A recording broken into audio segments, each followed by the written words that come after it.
రోజు date December 5, 1945. Time మధ్యాహ్నం 2 గంటల 10 నిమిషాలు అవుతోంది. యుఎస్ నేవీకి చెందిన 5 torpedo bomber air crafts Florida నుంచి టేక్ ఆఫ్ అయ్యాయి. ఆ మిషన్ ని ఫ్లైట్ 19 అని పిలుస్తూ ఉంటారు. అది ఒక 3 గంటల లాంగ్ ఉండే రొటీన్ ట్రైనింగ్ మిషన్. దీంట్లో భాగంగా వాళ్ళు ఒక ట్రయాంగిల్ రన్ వేసి మళ్ళీ తిరిగి ఆ ప్రాంతానికే చేరుకుంటారు. ఇలాంటి రెగ్యులర్ ట్రైనింగ్ మిషన్స్ ఆ ప్రాంతంలో చాలా జరుగుతుంటాయి. ఆ ఫ్లైట్ లో మొత్తంగా 14 క్రూ మెంబర్స్ ఉన్నారు. ఆ గ్రూప్ మొత్తానికి కూడా లీడర్ గా చార్లెస్ క్యారోల్ టేలర్ అనే ఒక ఎక్స్పీరియన్స్డ్ పైలట్ మరియు వార్ వెటరన్ ఉన్నాడు. ఆ 5 ప్లేన్స్ కూడా ఫ్లోరిడా నుంచి ఈస్ట్ వైపు ప్రయాణించడం మొదలుపెట్టాయి. మొత్తం అంతా కూడా నార్మల్ గానే ఉంది. వెదర్ కూడా చాలా క్లియర్ గా ఉంది.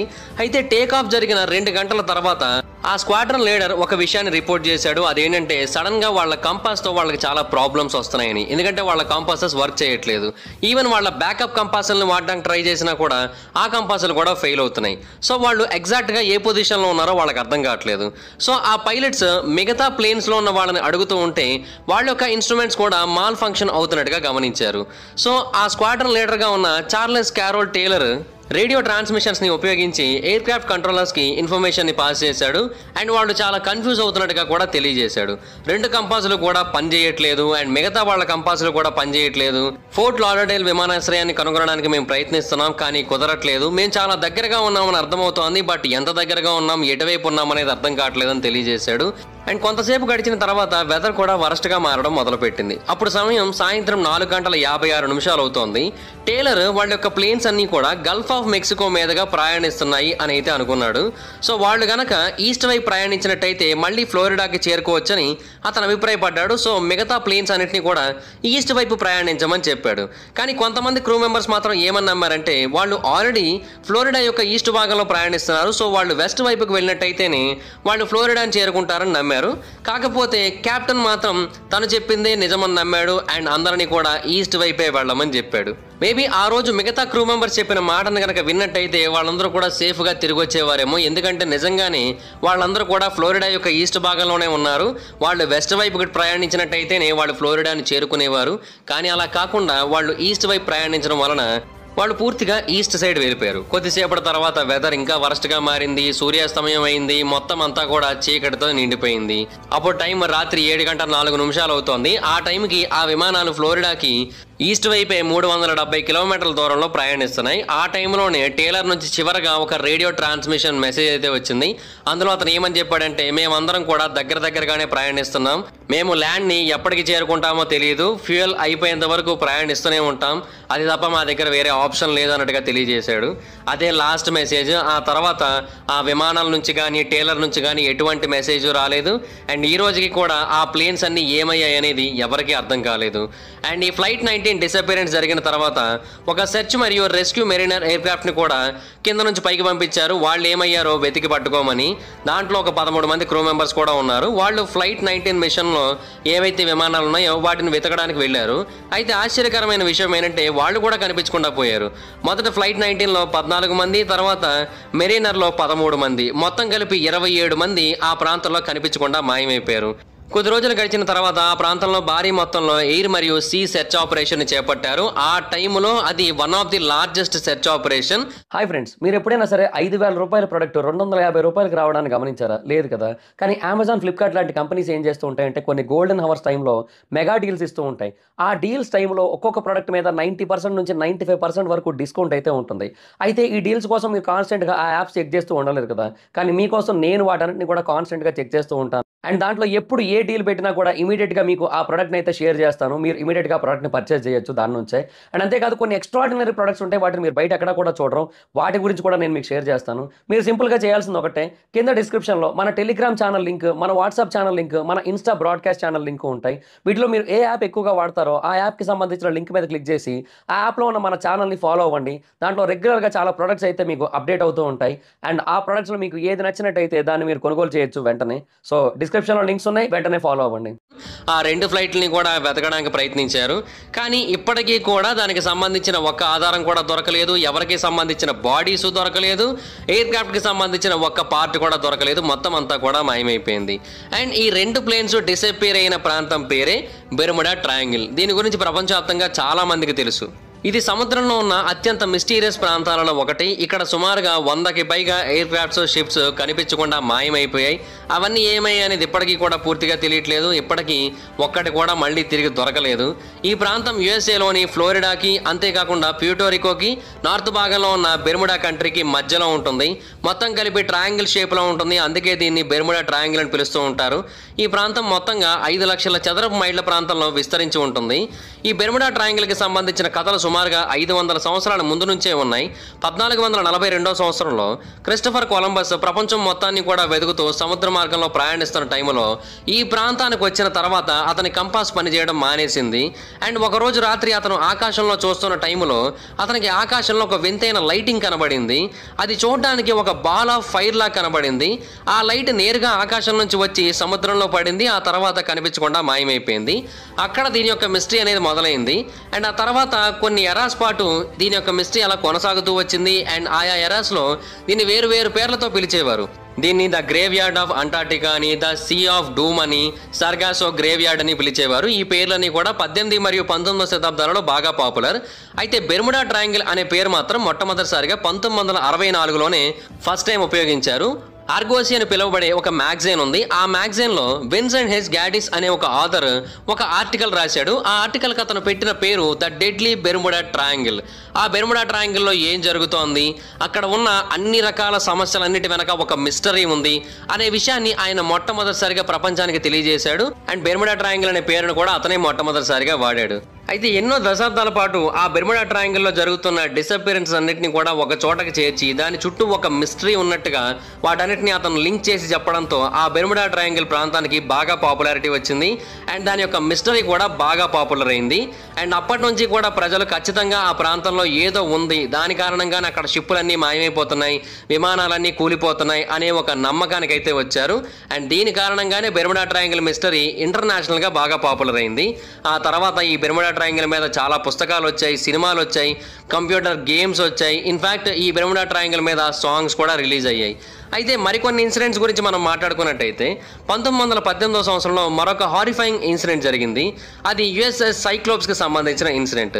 ఇది యుఎస్ నేవీ యొక్క అతిపెద్ద షిప్స్లో, అలాగే అత్యంత వేగంగా వెళ్లే షిప్స్లో ఒకటి. ఆ టైంకి అమెరికన్ నేవీకి అది చాలా ముఖ్యమైన అసెట్ కూడా. ఎందుకంటే అప్పుడు అమెరికా మొదటి ప్రపంచ యుద్ధంలో పార్టిసిపేట్ చేస్తోంది కదా. ఆ మొదటి ప్రపంచ యుద్ధానికి ఇదే ట్రూప్స్ని, కోల్ని ట్రాన్స్పోర్ట్ చేసేది. సో ఇది చాలా బాగా ఉపయోగపడింది వాళ్ళకి. అయితే మార్చి 4, 1918వ సంవత్సరంలో 306 మంది ప్రజలతో యుఎస్ఎస్ సైక్లోప్స్ తన యొక్క ప్రయాణాన్ని మొదలుపెట్టింది. వాషింగ్టన్ సిటీకి దగ్గరగా ఉన్న వెస్టిండీస్ బాల్టిమోర్ అనే ఒక సిటీ నుంచి ఇది బ్రెజిల్కి తన యొక్క ప్రయాణాన్ని మొదలుపెట్టింది. అండ్ ప్రజలతో పాటుగా ఈ షిప్లో సుమారుగా 11,000 టన్నుల మ్యాంగనీస్ కూడా ఉంది. అండ్ ఇది మొత్తం 9 రోజులు ప్రయాణించడానికి తన యొక్క ప్రయాణాన్ని మొదలుపెట్టింది. డిపార్చర్ వరకు బాగానే జరిగింది. వెదర్ కూడా చాలా క్లియర్గానే ఉంది. డిపార్ట్ అవుతున్నప్పుడు ఆ షిప్ వాళ్ళు ఒక మెసేజ్ కూడా పెట్టారు, వెదర్ క్లియర్గా ఉంది, మొత్తం అంతా బాగానే ఉందని. కానీ అదే ఆ షిప్ నుంచి వచ్చిన లాస్ట్ మెసేజ్. ఆ షిప్ తన ప్రయాణాన్ని మొదలుపెట్టిన కొద్దిసేపటికే ఆ షిప్ నుంచి ఎటువంటి వార్త రాలేదు. అది పూర్తిగా కనిపించకుండా మాయమైపోయింది. ఇది అందరినీ కూడా షాక్కి గురి చేసింది. ఎందుకంటే యుఎస్ నేవీ చరిత్రలోని అతిపెద్ద షిప్స్లో ఒకటి, చాలా భారీగా ఉంటుంది. సడన్గా ఎలా మాయమైపోయింది, దాంట్లో ఉన్న వాళ్ళందరూ ఏమయ్యారు, ఆ కార్గో అంతా ఏమైంది? ఈ ఇన్సిడెంట్ చాలా మిస్టీరియస్గా మారిపోయింది. అండ్ ఇది మాత్రమే కాదు, ఇంతకంటే భయంకరమైన మిస్టీరియస్ ఇన్సిడెంట్ ఇంకొకటి ఉంది. అదే ఎలెన్ ఆస్టిన్ మిస్టరీ. ఇది 1881వ సంవత్సరంలో జరిగింది. 210 అడుగుల పొడవున్న ఎలెన్ ఆస్టిన్ షిప్ తన యొక్క ప్రయాణాన్ని లండన్ నుంచి న్యూయార్క్కి మొదలుపెట్టింది. అప్పట్లో ఇటువంటి ప్రయాణాలు చాలా కామన్గా జరుగుతూ ఉండేవి, ఎందుకంటే చాలా రకాల షిప్పులు ఇలా ప్రయాణిస్తూ ఉండేవి. అయితే ఎలెన్ ఆస్టిన్ అలా ప్రయాణిస్తున్న టైంలో మార్గ మధ్యలో దానికి ఒక గుర్తు తెలియని షిప్ అయితే కనబడింది. దాని మీద ఎటువంటి పేరు లేదు. ఆ షిప్ వాళ్ళకి బెర్ముడా ట్రయాంగిల్ దగ్గరే కనబడింది. అయితే బయట నుంచి చూస్తే ఆ షిప్ అంతా కూడా చాలా నార్మల్గా కనబడింది. కానీ ఆశ్చర్యకరమైన విషయం ఏంటంటే ఆ షిప్లో ఏ ఒక్క మనిషి కూడా కనబడట్లేదు. సో ఎలెన్ ఆస్టిన్ యొక్క కెప్టెన్ ఏమని నిర్ణయించుకున్నాడంటే ఆ షిప్ దగ్గరికి వెళ్ళి అక్కడ వెయిట్ చేద్దాం, ఏం జరుగుతుందో చూద్దాం, ఎవరో ఒకరు మనకు కనిపిస్తారు కదా, వాళ్ళతో మాట్లాడదాం అనుకున్నాడు. సో తమ షిప్ని ఆ షిప్కి పక్క వరకు తీసుకొని వెళ్ళి 2 రోజుల పాటు అక్కడే వెయిట్ చేశారు. కానీ ఆ షిప్ నుంచి ఒక్క మనిషి కూడా బయటకు వచ్చిన పాపాన పోలేదు. సో అసలు ఆ షిప్లో ఏం జరుగుతుందో అర్థం కాక ఆ కెప్టెన్ ఆ షిప్లో ఏం జరుగుతుందో తెలుసుకుందామని ఆ షిప్ లోపల అడుగు పెట్టాడు. ఆ షిప్లో ఎక్కడా కూడా మనుషులు కనబడలేదు, కానీ చాలా రకాల మెటీరియల్స్ అయితే ఉన్నాయి, చాలా విలువైన వస్తువులు కూడా ఉన్నాయి. అవన్నీ ఎక్కడ ఉండాలో అదే ప్లేస్లో ఉన్నాయి. ఆ టైంలో పైరేట్స్ అంటే సముద్రపు దొంగలు చాలా ఎక్కువగా తిరుగుతూ ఉండేవారు. ఆ ప్రాంతంలో చాలా రకాలుగా దాడులు చేస్తూ ఉండేవారు. ఒకవేళ అటువంటి పైరేట్ అటాక్ ఏదైనా ఈ షిప్ మీద జరిగిందా అని మొదలు అనుకున్నాడు, కానీ అలాంటిది ఏమీ జరిగి ఉండకపోవచ్చని లాస్ట్కి వాళ్ళకి అర్థమైంది. ఎందుకంటే ఆ షిప్లో ఉన్న విలువైన వస్తువులన్నీ కూడా ఎక్కడవి అక్కడే ఉన్నాయి. నిజంగా సముద్రపు దొంగలు దాని మీద పడినట్టయితే మనుషుల్ని ఎందుకు తీసుకొని వెళ్తారు, ఆ విలువైన వస్తువుల్ని తీసుకొని వెళ్తారు. అయితే ఎవరూ లేరు కదా అని ఎలన్ ఆస్టిన్ కెప్టెన్ ఏం చేశాడంటే తన క్రూ మెంబర్స్ అందరినీ కూడా ఆ షిప్ లోపలికి పంపి ఆ షిప్ను కూడా వాళ్ళ షిప్తో పాటుగా తీసుకురమ్మని చెప్పాడు. సో 2 షిప్పులు కూడా ప్రయాణాన్ని కొనసాగించడం మొదలుపెట్టాయి. 2 రోజుల వరకు వాళ్ళ ప్రయాణం చాలా నార్మల్గానే ఉంది, కానీ సడన్గా ఒక పెద్ద తుఫాన్ వచ్చింది. ఆ 2 షిప్లు కూడా వేరైపోయాయి. ఆ అన్ఐడెంటిఫైడ్ షిప్ కనిపించకుండా మాయమైపోయింది. స్టార్మ్ ముగిసిన తర్వాత ఎలన్ ఆస్టిన్ కెప్టెన్ ఆ 2వ షిప్ కోసం వెతుకుతూ ఉంటే తన బైనాక్యులర్స్ని ఉపయోగించి స్పై గ్లాసెస్ని ఉపయోగించి దూరంగా ఒక షిప్ ఉన్నట్టు గమనించి దాని దగ్గరికి వెళ్ళాడు, సేమ్ షిప్. కానీ ఆశ్చర్యకరమైన విషయం ఏంటంటే మళ్ళీ ఆ షిప్లో ఏ ఒక్క మనిషి కనబడలేదు. అంటే పాత వాళ్ళు ఎలాగో లేరు, కానీ తన క్రూ మెంబర్స్ని ఇతను ఆ షిప్లోకి పంపాడు కదా, వాళ్ళు కూడా కనుమరుగైపోయారు. వాళ్ళు ఏమయ్యారనేది ఒక మిస్టరీగా మిగిలిపోయింది. వాళ్ళని ఎవరైనా చంపేశారా, లేదంటే వాళ్ళంతటి వాళ్ళే నీటి లోపల పడిపోయారా, ఏం జరిగిందో అర్థం కాలే. బట్ షిప్కు మాత్రం ఏమీ కాలేదు. సో ఎలన్ ఆస్టిన్ కెప్టెన్ మళ్ళీ ఆ షిప్ని తనతో పాటుగా తీసుకురావడానికి ట్రై చేశాడు. మళ్ళీ కొంతమంది క్రూ మెంబర్స్ని దాని లోపలికి పంపాడు. మళ్ళీ కొద్ది రోజుల తర్వాత ఒక స్టార్మ్ వచ్చింది. మళ్ళీ సేమ్ స్టోరీ అనేది రిపీట్ అయిపోయింది. సేమ్ అందులో ఉన్న వాళ్ళందరూ కూడా కనిపించకుండా మాయమైపోయారు. ఇది బేసిక్గా చాలా అంటే చాలా పెద్ద మిస్టరీ. అందులోకి వెళ్ళిన ప్రతిసారి క్రూ మెంబర్స్ మాయమైపోతున్నారు. అయితే ఎలన్ ఆస్టిన్ రిటర్న్ అయిన తర్వాత ఆ షిప్ క్యాప్టెన్ దాని యొక్క స్టోరీని బయటికి పబ్లిష్ చేసినప్పుడు ఆ షిప్ యొక్క అసలు ఓనరు ఈ స్టోరీ మొత్తాన్ని కూడా విన్న తర్వాత తను ఆ షిప్ని ఒక జర్మన్ కంపెనీకి అమ్మేశానని అండ్ వాళ్ళు ఆ కంపెనీ యొక్క బ్రాండ్ వాల్యూకి తగ్గట్టుగా దాన్ని మెటా అని రీనేమ్ చేసి దాన్ని సముద్రంలో నడిపించడం మొదలు పెట్టారని చెప్పాడు. బట్ దానికి ఇలా జరుగుతుందని నాకైతే అసలు ఏమాత్రం తెలియదని అయితే చెప్పాడు. బట్ ఇది నిజమా లేక కల్పిత కథ అంటే మాక్సిమం కల్పిత కథ అయ్యే అవకాశాలే ఎక్కువ ఉన్నాయి. ఎందుకంటే అది చాలా అంటే చాలా పురాతన కాలంలో జరిగింది. సో దాన్ని వెరిఫై చేయడం కూడా అంత ఈజీ కాదు. అండ్ అప్పటి కాలంలో ప్రాపర్ డాక్యుమెంటేషన్ కూడా లేదు. అండ్ ఇటువంటి స్టోరీస్ బాగా పాపులర్ అవుతూ ఉంటాయి. ఎందుకంటే జనరేషన్స్ నడుస్తూ ఉన్న కొద్దీ ఒకరికొకరు ఈ కథలను చెప్పుకుంటూ ఉంటారు. అది నిజమా కాదా అనేది పక్కన పెట్టినట్టయితే ఆ స్టోరీస్ చెబుతూ ఉంటారు. దాని కారణంగా అందరూ వాటిని నమ్ముతూ ఉంటారు. వీటిని చాలామంది లెజెండ్స్ అని, అర్బన్ లెజెండ్స్ అని పిలుస్తూ ఉంటారు. అండ్ చాలామంది రేషనల్ థింకర్స్ ఏమని నమ్ముతూ ఉంటారంటే ఈవెన్ బెర్ముడా ట్రయాంగిల్ కూడా అలాంటి ఒక లెజెండ్ అని చెబుతూ ఉంటారు. అయితే బెర్ముడా ట్రయాంగిల్లో జరుగుతున్న ఈ సంఘటనల వెనక ఉన్న అసలు కారణాలు ఏంటి, దీనికి కొన్ని మేజర్ థియరీస్ ఉన్నాయి. అవి తెలుసుకునే ప్రయత్నం చేద్దాం. కొంతమంది ఏలియన్స్ మీద బ్లేమ్ చేస్తూ ఉంటారు. అంటే ఏలియన్స్ ఆ ప్రాంతానికి వచ్చి ఎయిర్ క్రాఫ్ట్ అని షిప్స్ని అప్డేట్ చేసాయని చెబుతూ ఉంటారు. అండ్ కొంతమంది ఆ ప్రాంతంలో ఒక జైంట్ సీ మాన్స్టర్ ఉందని చెబుతూ ఉంటారు. దాని కారణంగానే ఇవన్నీ కూడా మాయమైపోతున్నాయని చెబుతున్నారు. కొంతమంది ఆ పర్టికులర్ ఏరియాలో సముద్రంలో మెయిన్గా నీటి కింద ఏదో ప్రాబ్లం ఉంది, దాని కారణంగా అక్కడికి వెళ్ళిన ప్రతిదీ నీటి లోపల మునిగిపోతుందని చెబుతున్నారు. అయితే వీటిని అందరూ కూడా కొట్టిపడేశారు. బట్ సైంటిఫిక్గా కూడా చాలా థియరీస్ ఉన్నాయి. వాటి గురించి మాట్లాడుకుందాం. అందులో ఫస్ట్ మెయిన్ థియరీ మ్యాగ్నెటిజం. బేసిక్గా మ్యాగ్నెటిజం అనే కాన్సెప్ట్ చాలా ఇంపార్టెంట్. భూమి నడుస్తోంది అంటే దాని కారణంగానే. భూమికి నార్త్ పోల్ అనేది ఉంటుందన్న విషయం మనకు తెలిసిందే. కానీ నార్త్ పోల్తో పాటుగా మ్యాగ్నెటిక్ నార్త్ పోల్ అనే వేరే పాయింట్ కూడా ఉంటుంది. ఇవి రెండు డిఫరెంట్ పాయింట్స్. మనం కంపాస్ మీద చూపించినప్పుడు మనకి నార్త్గా ఏదైతే చూపిస్తుందో అది మ్యాగ్నెటిక్ నార్త్ పోల్. కానీ నిజానికి రియల్ నార్త్ పోల్ అనేది దానికి కొంచెం దగ్గరగా పక్కన ఉంటుంది. దాన్ని జియోగ్రాఫిక్ నార్త్ పోల్ అని పిలుస్తూ ఉంటారు. సో జియోగ్రాఫిక్ నార్త్ పోల్ వేరు, మ్యాగ్నెటిక్ నార్త్ పోల్ వేరు. సో నెక్స్ట్ టైం మీరు కంపాస్ను వాడుతున్నప్పుడు ఈ విషయాన్ని కూడా గమనించండి. అయితే సముద్రాల మీద ప్రయాణించే వాళ్ళకు కూడా దీని కారణంగానే ఒక ప్రాబ్లం అనేది ఎదురవుతూ ఉంటుంది. మెయిన్గా భూమి మీద కొన్ని ప్రాంతాలలో కంపాస్ని మనం వాడుతున్నట్టయితే ఆ ప్రాంతంలో magnetic north pole, geographic north pole రెండు ఒక చోటే ఉంటుంది. అలాంటి చోట్లకు వెళ్ళినప్పుడు కంపాసులు సరిగ్గా పనిచేయవు. వాటిని ఎగోనిక్ లైన్స్ అని పిలుస్తూ ఉంటారు. ఈ ప్రాంతంలో భూమి యొక్క geographic north pole, magnetic north pole రెండు ఒకటే చోట ఉంటాయి. ఈ ఎగోనిక్ లైన్స్ అనేవి ఎప్పటికప్పుడు మారుతూ ఉంటాయి. బట్ బెర్ముడా ట్రయాంగిల్ ప్రాంతంలో మాత్రం గడిచిన 200-300 సంవత్సరాలుగా ఆ 0 డిగ్రీ లైన్ దగ్గరే ఉండిపోయాయి అవన్నీ కూడా. అండ్ దాని చుట్టుపక్కల ప్రాంతంలో కూడా సిచ్యువేషన్ అలాగే ఉంది. దాని కారణంగా ఆ ప్రాంతానికి ఎవరు వెళ్ళినా కూడా కన్ఫ్యూజన్ క్రియేట్ అవుతూ ఉంటుంది. అండ్ సెకండ్ మెయిన్ ప్రాబ్లం ఏంటంటే బెర్ముడా ట్రయాంగిల్ ఉన్న ఏరియా, ఈ ప్రాంతం చాలా షాలోగా ఉంటుంది. మీరు బెర్ముడా ట్రయాంగిల్కి సంబంధించిన శాటిలైట్ మ్యాప్ని కనుక గమనించినట్టయితే మీకు బహామాస్ దగ్గరలో, కరేబియన్ ఐలాండ్స్కి దగ్గరలో టర్కోయిజ్ కలర్ వాటర్స్ ఎక్కువగా కనబడుతూ ఉంటాయి. అంటే ఆ ప్రాంతంలో సముద్రం చాలా ఎక్కువగా స్ప్రెడ్ అయి ఉంటుంది షాలో వాటర్స్తో. బాగా దూరంగా వెళితే తప్ప మీకు డీప్ ఓషన్ అనేది కనబడదు. ముందంతా కూడా షాలో వాటర్సే ఉంటాయి. ఇన్ఫ్యాక్ట్ శాటిలైట్ ద్వారా కూడా మీరు దాన్ని గమనించవచ్చు. సో దీని కారణంగా ఒకప్పటి కాలంలో షిప్స్ ఆ ప్రాంతానికి వచ్చినప్పుడు షాలో వాటర్స్లో స్టక్ అయిపోయేవి. అంతేకాకుండా నీటి లోపల కొన్ని హిడెన్ షాల్స్ ఉండేవి. అండ్ ఆ ప్రాంతంలో నేల సముద్రానికి చాలా దగ్గరగా ఉంటుంది. అండ్ షిప్పులు వాళ్ళకి అదంతా తెలియక ఆ ప్రాంతానికి వెళుతూ ఉంటారు. ఎందుకంటే షిప్పుల నుంచి చూసినట్టయితే అది కనబడదు కాబట్టి అవి అక్కడ స్టక్ అయిపోవడం, విరిగిపోవడం, ఆ తర్వాత నీటి లోపలికి వెళ్ళిపోవడం ఇలాంటివన్నీ జరుగుతుంటాయి. అండ్ థర్డ్ మేజర్ రీజన్ ఏంటంటే ఈ ప్రాంతంలో హరికేన్స్ చాలా అంటే చాలా ఎక్కువగా వస్తూ ఉంటాయి. మీరు ఎక్కువ హరికేన్స్ వచ్చే కంట్రీస్ లిస్ట్ తీసినట్టయితే అందులో ఫస్ట్ ప్లేస్లో ఉండేది చైనా అయితే, సెకండ్ ప్లేస్లో యుఎస్ఏ, థర్డ్ ప్లేస్లో క్యూబా ఉంటాయి. అండ్ యుఎస్ఏలో అత్యంత ఎక్కువగా హరికేన్స్ వచ్చే స్టేట్ ఏదో తెలుసా? ఫ్లోరిడా. ఫ్లోరిడాకి దగ్గరలోనే ఈ బెర్ముడా ట్రయాంగిల్ ఉంది. అండ్ దాని కారణంగా ఈ ఏరియాలో హరికేన్స్, వాటర్ స్ప్రౌట్స్ ఇవన్నీ చాలా రెగ్యులర్గా వస్తూ ఉంటాయి. అండ్ ఫోర్త్ పాయింట్ ఏంటంటే మెథేన్ హైడ్రేట్స్. బేసిక్గా సముద్రంలో కొన్ని ప్రాంతాలలో మెథేన్ హైడ్రేట్స్ అనేవి చాలా ఎక్కువగా ఉంటాయి. ఆస్ట్రేలియాలో కొంతమంది శాస్త్రవేత్తలు కొన్ని ల్యాబొరేటరీ ఎక్స్పెరిమెంట్స్ చేసి మనకు తెలియజేసిన విషయం ఏంటంటే ఏ ప్రాంతంలో అయితే వాటర్లో ఎక్కువ మెథేన్ బబుల్స్ రిలీజ్ అవుతూ ఉంటాయో ఆ ప్రాంతంలో షిప్పులు నీటిలో మునిగిపోవడానికి అవకాశాలు ఎక్కువ ఉంటాయి. ఎందుకంటే అక్కడి వాటర్ యొక్క డెన్సిటీ అనేది తగ్గిపోతుంది. సో అప్పుడు షిప్పును మోయడానికి ఆ వాటర్ కెపాసిటీ సరిపోదు. అలాగా షిప్పులు నీటిలో మునిగిపోయే అవకాశాలు ఉంటాయని తెలియజేశారు.